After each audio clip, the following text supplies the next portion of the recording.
Hey everybody. My name's Cassidy. I work at a project called Centrifuge. We do asset financing, tokenizing assets, pooling them together, giving them liquidity, currently on Ethereum. Also going to be expanding to other chains. Today I'm going to be talking about DAO Treasury management. This is not a new topic, but it is a newly relevant topic, and I'm going to go into why. But first I'm going to start off with why is this important? Why are we even talking about this today? So what is it, first of all? So DAO Treasury management are all of the different activities, processes involved in actually managing a DAO's treasury. So that includes things like custody of the assets that a DAO Treasury is holding, but also the strategy around that, and then the active management of those funds that are held by the DAO. And there are unique constraints when you are a DAO. Of course, just like any treasury manager, even if you're a corporate treasury, you're thinking about mitigating risk. You're responsible for actually stewarding this capital, right, if you are managing this DAO treasury. And that means both understanding what the liquidity needs of your DAO are. So if you're a DAO and you have funds, that means you're probably wanting to spend those funds, right, to actually help the project that this DAO is responsible for. And so there are going to be needs for actually fulfilling those funding requests in the short term. And so a DAO treasury manager needs to think about what is the liquidity of the funds in this DAO. For example, you wouldn't go stake all of the assets of your DAO and not be able to unstake those assets for a year. So these are some of the things that you would think about. And you'd think about that even if you were a normal treasury manager for a corporation. But I think what's really interesting for DAO treasury managers is that they're also thinking about the alignment to your DAO's mission. So there's needs for liquidity, there's needs for wanting this capital to actually be available long term so your DAO can continue to exist in the future. But you're also thinking about things like, how do I do this in a way that supports my DAO's ecosystem? How am I aligning this with the mission of my DAO and being able to actually both be responsible in my management, make sure that our DAO continues to exist, has the funds to do that, but also doing it in a way that's aligned with our core mission. So I think this is something interesting that's more of a constraint for DAOs than it would be for a corporation. And some of the different things that a treasury manager is thinking about when it comes to this management. So you want to think about preservation. And this is just being able to ensure your treasury exists into the future. And if you want to be able to fund your DAO for the next 50 years, you actually have to actively manage those funds to be able to do that. And so you'll have preservation strategies that are part of your DAO treasury's goals. But at the same time, you'll need to be thinking about liquidity. And so oftentimes there are odds with each other where a strategy that you might use to actually make a decent return so that you can continue existing into the future would not necessarily be the most liquid strategy. And so you need to be able to balance those two things as well as other investment strategies that you might have. And this, I think, is an interesting piece for DAO treasuries because that appreciation piece is probably most aligned with your DAO's mission as well. That would be what you're doing to actually actively support other projects in your ecosystem, potentially. And they might have the best returns, but they're also going to be the riskiest things, probably, that you're doing with the DAO's funds. So these are all different things that a DAO treasury manager is thinking about, and these are all really important reasons why we're talking about this today and why I think this is a really interesting topic for DAOs. I think one of the other backgrounds to how we've also gotten here is that DAO treasuries have historically not really needed to think about this quite too much just because of the bull market. I mean, prices were rising. If the DAO had funds only in their own native token, it looked like things were going pretty well during the bull market. And DeFi TVL was going up because the returns that were available in DeFi were much more attractive. Whereas now, in a bear market, you've got DeFi TVL going down, and at the same time, DAO treasuries are really starting to feel the burn to their treasury's value. And they're starting to think about, okay, if I want this project to exist for the next 50 years, I've really got to start implementing these strategies. And so I think this is a really important reason why right now you have a lot of different DAOs actively thinking about this and actively building tools and solutions to actually target this problem. Another, I think, interesting thing to note is just that DeFi yields generally right now are lower even than TradFi. And so this is just a comparison of the Fed funds rate as one basic TradFi comparison to both collateralized lending in DeFi as well as ETH staking. And I think ETH staking is still relatively good and definitely probably part of a lot of DAO Treasury strategies, but still it's something that they need to consider diversifying out of. And I think one interesting constraint, though, is that they have all of their funds on chain. They're not going to go and invest in US Treasuries off chain, right? Because as a DAO, if you held everything on chain, I mean, it's already probably a vote and a big decision for a DAO to diversify into a stable coin. And then to say that we actually want to pull that into some sort of legal entity, that is an extremely large headache for a DAO to think about. And so we're actually starting to see a lot more on-chain solutions that are coming. And so, yeah, I think coming back to this question, like if this is a well-understood problem of DAO treasuries need to actively manage this, why haven't they actually addressed it up until now? And I think one of the large reasons is that we haven't had the tools to do that up until now. And like I mentioned, with everything being on-chain, that means you need a solid on-chain infrastructure to actually actively manage your DAO treasury. And I think this is one of the best things that's happened, I think, in the last 1 or 2 years for a DAO treasury manager is that they're actually starting to be real tools to do this. One of those fundamental tools is just having really, like, you would think table stakes, a custody solution for a DAO. And I mean this not just in terms of something like Safe, which has actually been a huge improvement for DAOs generally and also DeFi users, obviously, but also things like, gosh, I'm forgetting the name, but Gnosis Guild built a tool that's a smart contract tool that actually allows you to really selectively manage as a DAO through governance how you're actively going to allow a manager to manage the funds of that DAO. And so you can get really specific in the types of custody that you're letting a manager take control of. And I think this is something that's been extremely important for DAOs because as a token holder, if you're trying to steward this well, you want to be able to know exactly what's happening. And I think this is actually something that for me excites me about the space, is that with DeFi, you can actually do that. And we have the tools finally to be able to do that in a way that in TradFi, you could never. I think one of the other huge aspects that's come around most recently is governance. And so you actually have a lot of DAOs now coming up with real governance processes that a token holder can actually follow and understand what this process looks like and walk through with a manager that's having a proposal, something that's understandable, where you understand, okay, this is what this manager wants to do with the funds of my DAO, and you can actually understand all of the different elements of the process and make an informed decision. And with those managers, I think that's something else that's actually coming to the space. That's a really big, I think, change is actually having people that are skilled in actively managing a treasury come into DeFi and actually help these DAOs.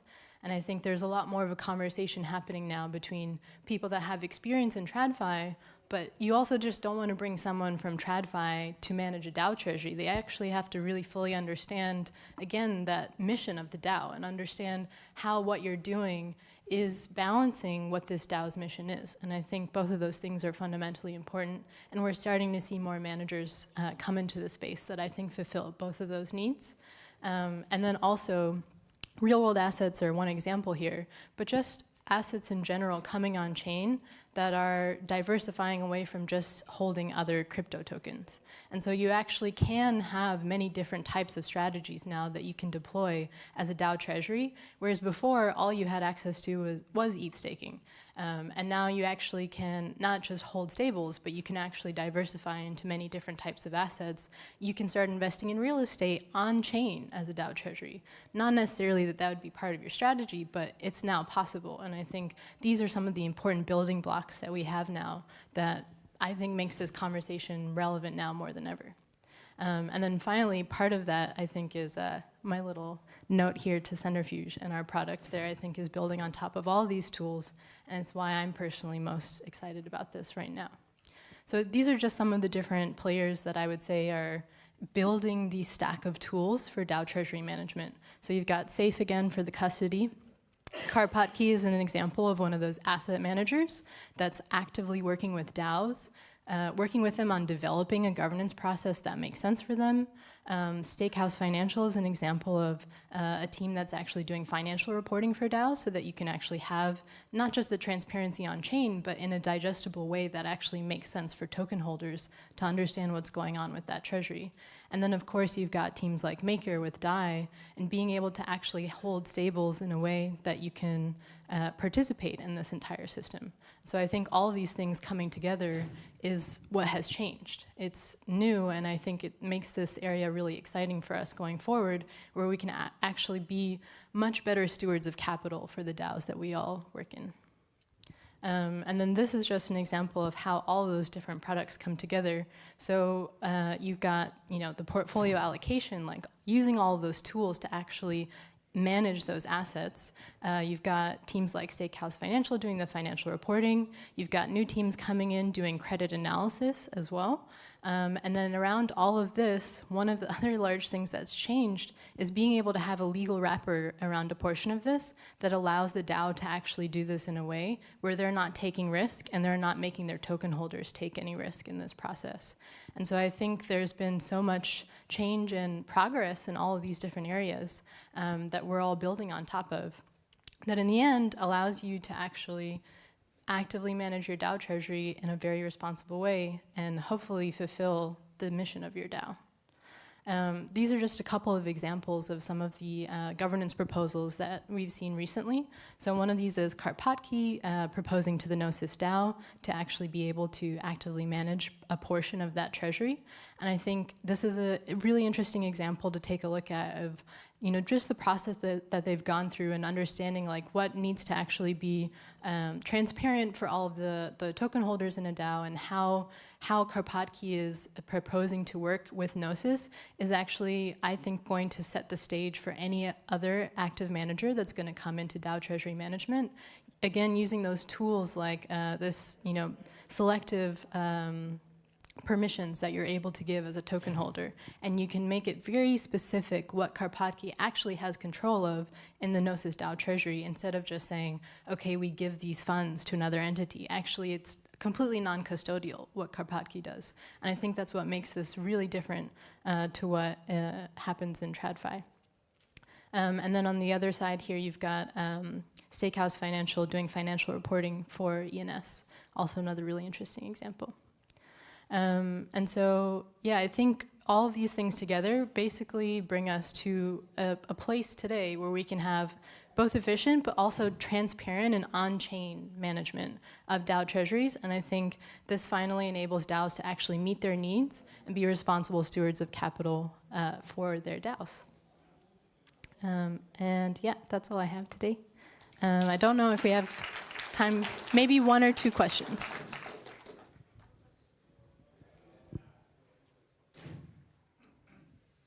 Hi, just quickly, wanted to hear more about the talent and expertise that's coming on, because I work with startups.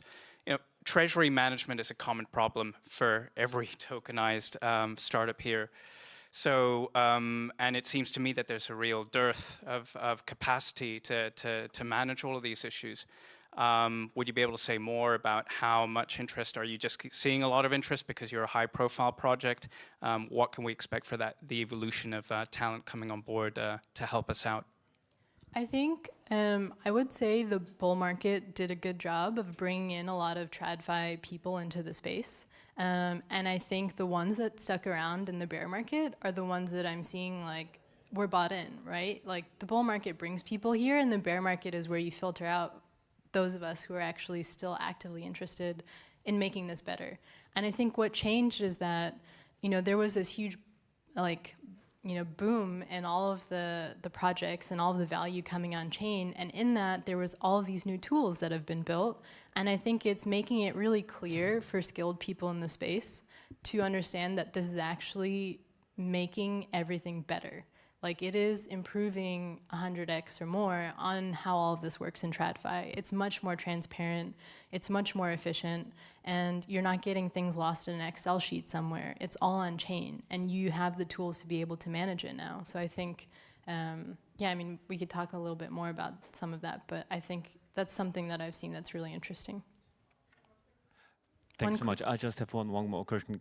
Thank you so much for the interesting presentation. I'm in the back here. Hi. Oh, yeah. Okay. Thank you so much for the interesting presentation. I just wanted to maybe hear from you, because you have the insight about the parallels and the differences between the indicators that are used in TradFi and in DeFi for on-chain risk analysis. So, like from experience, speaking from experience, what do you say? How are those new people coming in with their backgrounds of, like managing banking treasuries? How are they adjusting their perspectives onto crypto?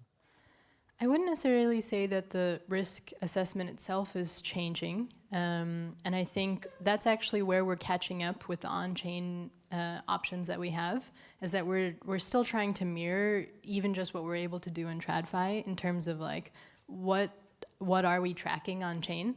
And that's something that Centrifuge is building, and we're working with like a credit fund to actually understand what their needs are and be able to do that on chain.